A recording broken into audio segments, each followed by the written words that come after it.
The Mummers, in the Little Theater of the Air.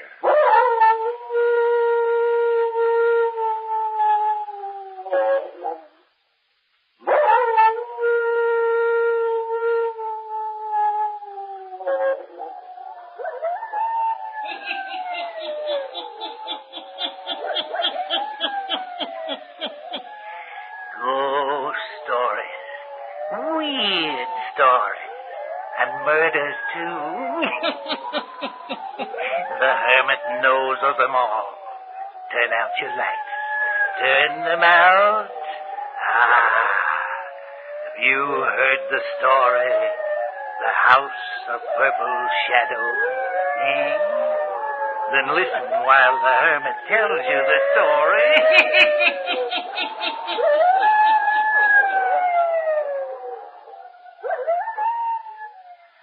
Yesterday we weren't so alarmed. When he didn't come to the office this morning, then we concluded something must be wrong. He's here in the house. We'll find out in a minute, Benson. It's dark in this hallway, Mr. Lamont. Must be a light switch here somewhere. Oh, yes, here it is. Oh, there, that's better.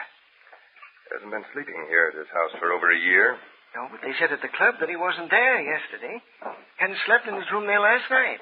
In that case, he may be here. That's what I'm afraid of. Maybe he had a stroke or something and wasn't able to get to a phone. We'll look upstairs first. Yes, I think we'd better. Here's the stairway. It's queer, isn't it? If he came here in the evening, wouldn't he have left some lights on? That's what I was thinking. It's gloomy in this house. No wonder he shut it all up and went to live at the club after his wife died. Mr. Davidson has always been a peculiar man. I haven't been his attorney as long as I have without realizing that. Do you know which bedroom is his? Yes, I think this one. At least we'll try this room first. Is it locked? Well, it just seems to stick. Must be the door is swelled. Let me try, Mr. Lamont. Oh, I'm getting it now. Here it comes. Gee whiz. What's the matter, Benson? I don't know, but when you opened the door, it was as if something grabbed a hold of my hand. What? Well, I know it sounds queer, but it was as if an icicle touched me. It's just the cold air rushing out of this room. It's as black as night in here. Curtains and drapes are heavily drawn. Now, if I can find a light in here. Oh, here it is, Mr. Lamont. He's not in here. No, not here. Maybe this isn't his room. If he's going to stay in the house, he'd sleep in here. This room hasn't been touched for a long time, has it? Well, I guess not. Mr. Lamont, isn't it queer that this room should be so cold? Oh, no, there's nothing strange about that. A room that's all closed up gets damp and cold. I have a feeling that it's going to start snowing in here any minute. This cold air, seems to freeze your very blood. Mr. Benson, I don't think your employer stayed in this house night before last. I don't think anyone's been in this house for a long time. Well, then, where is he? I don't know. We'll look in the other rooms up here. Turn off his light. Shall we close the door? Yes, leave everything just as we found it. If he finds out that we've been snooping around up here, he may not like it. He's very peculiar. I know, but certainly he'd want us to hunt for him if he thought we were worried. If we thought he was lying up here, dead. He doesn't like people prying into his affairs. That's true. Yeah, we'll look in this upstairs library. If he's not in there, well, then, means he's not here in the house. Yes. What was that? Sounded like a moan. Yes, it did. Mr. Davison, where are you? Mr. Davison? Mr. Davison, where are you? Oh, he's not here in the library. No, it sounded as if it came from downstairs. Yes, I guess it did. Hurry, let's get down there. Yes. Mr. Davison, where are you? He's not here in the living room. No, but we heard a moan from somewhere. Sounded like it. Mr. Lamont, look. Look, do you see what I'm pointing at? Where? That book on the table. It moved. It moved all by itself. What? It did. I saw it. I saw it. It moved from one side of the table to the other. Nonsense. That's impossible. My eyes aren't playing me tricks that badly. I saw it move. Come over here. Look. You see where it's been lying? Imprint in the dust. Yes. Now it's over here. Wait a minute. This is getting a little too deep for me. Oh, Benson, what's the matter now? I felt that touch on my hand again. I did. Hey, there is something queer going on in here. Look. Look over there at the window. You see that? Here. It's like someone was touching those drapes and making them move. Yes. Mr. Lamont, let's get out of here. Let's get out. Hurry. Right. They couldn't see me. They couldn't hear my voice. Isn't there anyone who can hear me speak? Oh, if you know how badly I needed help, how hard I tried to make them hear me. You people who are of the world and know it. You who can step to the mirror, look in it, and see your face and body reflected there. Oh, how thankful you should be. Just a few moments ago, I managed to propel myself to the mirror in the hall. I looked into it. I stood directly in front of it. There was nothing there. I have no face, no body, no arms, no hands. And yet a sound came from whatever it is that I am, like a moan. My lawyer, Mr. Lamont, and my bookkeeper, Mr. Benson, came rushing down the stairs. I could see them, but great heaven, they couldn't see me. I called out, "Help me! Help me!" But they went out the door, slammed it shut, left me here alone. Oh, doomed to what? Isn't there anyone who can tell me what's happened to me? 2 days ago, yes, I can still reckon days, I left the office and went to the club. It was about an hour before dinner. I sat reading the paper. Suddenly all the letters began to jump and dance before my eyes. And I distinctly heard something whispering in my ears. Go to your house. Go to your house. I threw down the paper. No one seemed to be watching me. I was so frightened I felt I must be ill. But I couldn't tell anyone in the club. There was a buzzing in my ears. And I could hear that voice saying, Go to your house. Go to your house. I walked out the door down the street. Some power seemed to be forcing me to go.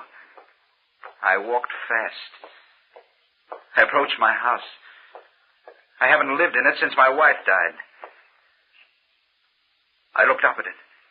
It seemed to be weaving back and forth. Black clouds hung over it. I walked up the steps. I reached the outside door. Mechanically, I took the key from my pocket, inserted it in the lock, opened the door.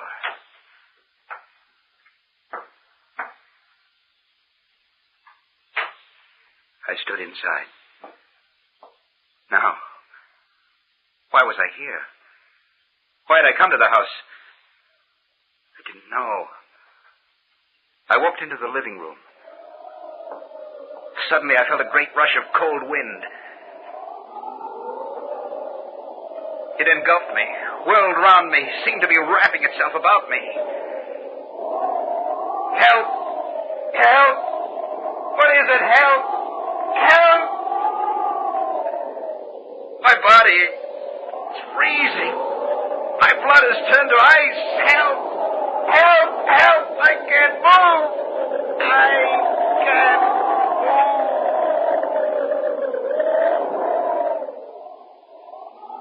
I couldn't move.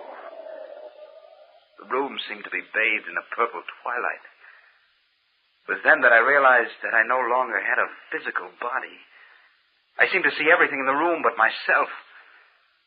Look down at your hand and arm. Realize what it would mean to have the feeling of it, but not be able to see it. Can you imagine such torture? I can make things move, but I can't see the hand that moves them.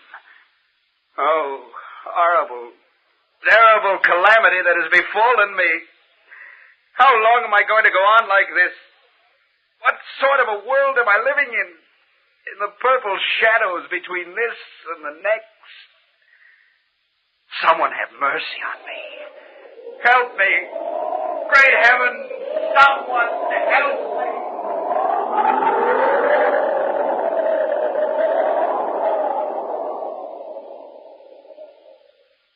Mr. Benson. Yes, Mr. Lamont. Before we go into the next room to talk to Mr. Davison's niece, I think there are a few things we should settle between us. Yes, sir. Yesterday ended a year since the disappearance of Mr. Davison. There's no doubt about it. He's dead. He must be, sir. He was kidnapped, which I'm inclined to think happened. Kidnappers must have gotten frightened and killed him. There were no ransom notes received. No, because they became frightened after they killed him. But his body. Don't know what they did with it. It's possible that though we dragged the river, it's still there. We've gone all over that before. That isn't what I want to talk to you about. It's his house. Yes. Police have been through it dozens of times since the day last year when you and I went through it. I know they have.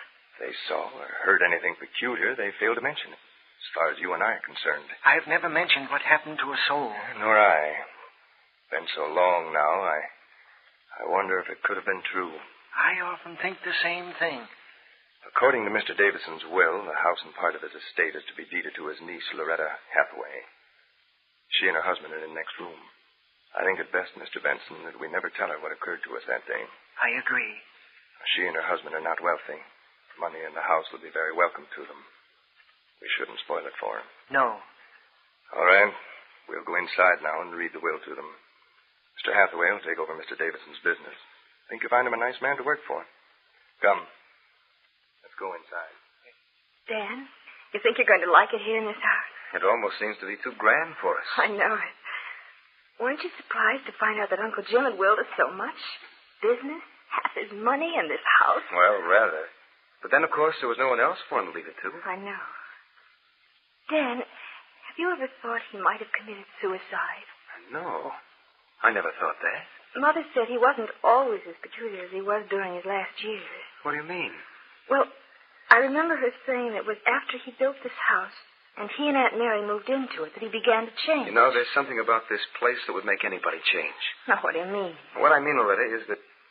Oh, it's so blamed cold in here. The house has been shut up for over 3 years, Dan. I know, but it's warm outside. This house is like an icebox, and we've had the windows open all day. It'll get thawed out in a few days. I hope so. I suppose we better retire. You take charge of the office tomorrow, don't you? Yes. Poor Uncle Jim. I still keep thinking that he may have committed suicide. I've often wondered if they went through his desk and things to see if he left any notes. Oh, yes, they've gone through his things dozens of times. Dan? Yes? It was 3 years ago that Aunt Mary died, wasn't it? Oh, about that. She took an overdose of sleeping powder by mistake. Then 6 months after that, Mother died. Then Uncle Jim disappeared. A lot of tragedy in one family in a few years, isn't it? I wouldn't dwell on that, Loretta. What are you doing? I just thought I'd go through this desk to see if I could find anything that no one else has discovered. I wouldn't look through those things tonight. Let's go upstairs. I will in a minute. Dan, come here. What is it? Look at this. Look at this writing. Well, what is it? That's what I'm asking you. Just purple marks on a piece of paper. I know, but what peculiar marks. Like they were made with a fingernail and written in some foreign language. What do you suppose it is? I haven't any idea. It's probably been there for ages. If it had any significance, the police would have used it. I know, but it's lying right here on top of all these papers. As if it had been dropped here just recently. Dan, feel of that paper. It's ice cold. Yes, it's like everything else in this house. Oh, come on. You can rummage through that desk tomorrow. I'm going upstairs. Do you realize it's nearly midnight? Dan! For heaven's sakes, what is it? Look. See that window blind? Look at it. Why, it's moving. Yes. Look at it. It's moving up and down all by itself. Oh, I see what it is, Loretta. There's something the matter with the roller. You've seen that happen to window curtains before. They fly way up to the top or way down to the bottom of the window when the roller's broken. But Dan, it was just as if some unseen hand moved that window curtain. That's what it was like.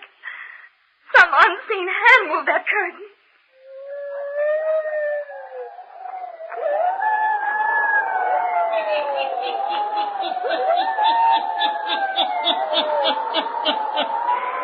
Loretta and Dan see strange things, too. Can it be that Davison is still trying to make himself known to the people in his house. The hermit will tell you before the night is done. Now, the hermit again.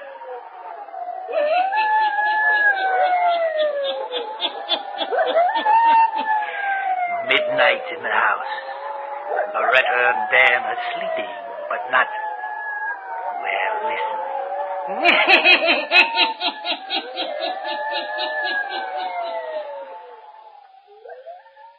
No, I am not sleeping.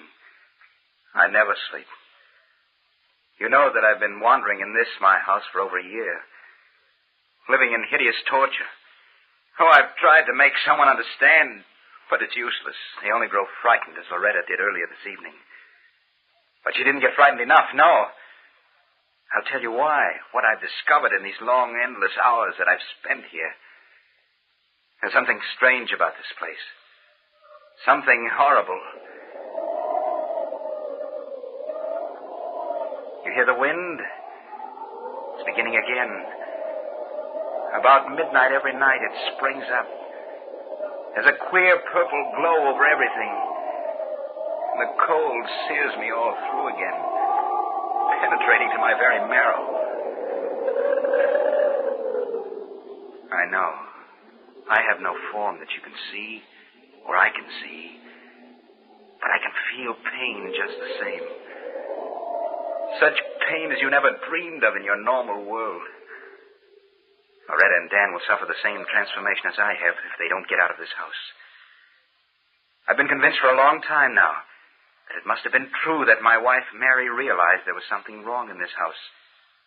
That's why she took the sleeping powders that night. She took her own life through fear. But why didn't she warn me so that I could die? For as it is now, I may go on suffering like this for ages and centuries. There may be thousands of houses all over the world that are under a spell like this one is. There must be other people living in this strange world like I am. Here it comes again. This wind that lives in this world of purple shadows. I've got to warn Loretta and Dan. I've got to get them out of the house. I must propel myself up the stairs and open the door to their room. I'm climbing the stairs now. I can see in the night and see everything but myself. I think my hand is touching the banister.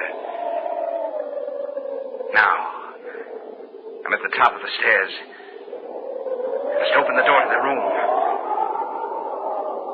Oh, that wind. It's making me suffer such pain. I must warn them.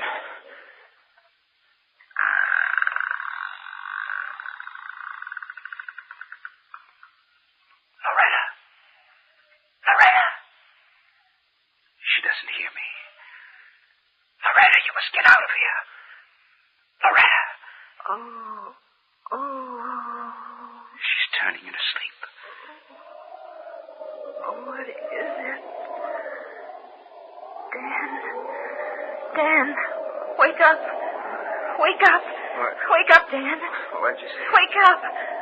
Look, there's a strange light in this room. And where's the wind coming from? Loretta, get out.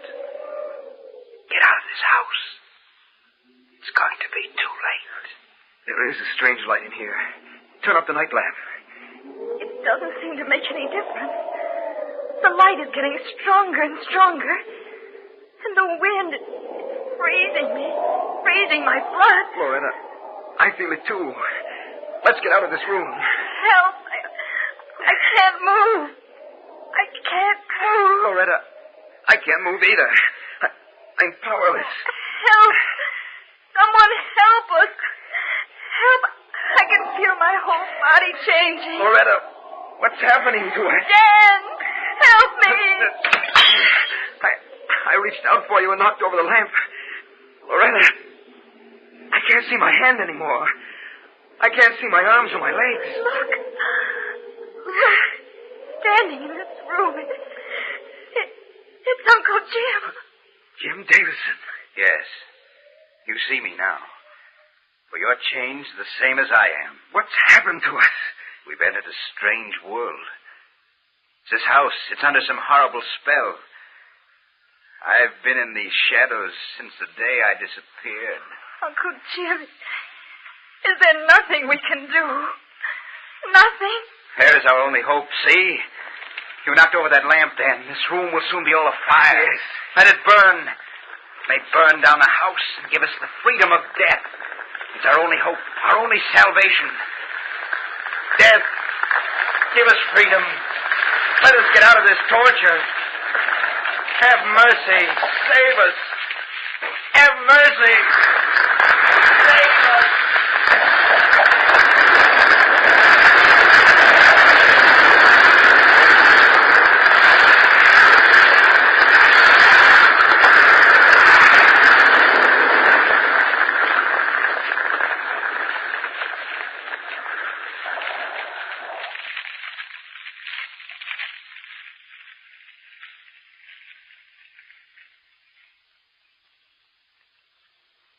What's the news, Mr. Lamont? Did they find the bodies? They've gone through the charred wreck of that house for hours. There's no trace of a body there. Well, you think they got out before the house burned? Then where are they? Benson, I don't think they got out. But they didn't find their bodies, Mr. Lamont. They didn't find them, but no one will ever hear of them again. What do you mean? It's difficult to explain to anyone but you, because you and I know there was something strange about that place. Yes. I was with the firemen when we went through the wreckage. It was their bedroom. There was nothing there. But Benson, as we were going through it, smoke, of course, was smoldering there, but a huge purple flame sprung up and seemed to lose itself in the atmosphere. It startled me. I stepped back. Firemen thought I'd found something. Of course, I couldn't explain to them. I don't know that I can explain to you. But it was as if, well, as if something registered in my mind. And a voice said to me, "You'll never find their bodies. They're gone. Gone forever."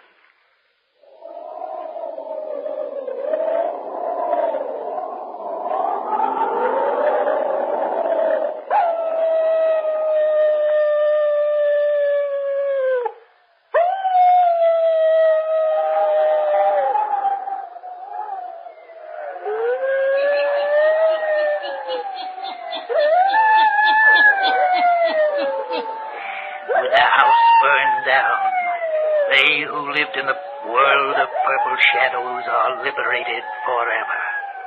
They're free, no longer tortured. Turn on your lights. Turn them on. I'll be back. Pleasant dreams. All characters, places, and occurrences mentioned in the Hermit's Cave are fictitious, and similarity to persons, places, or occurrences is purely accidental.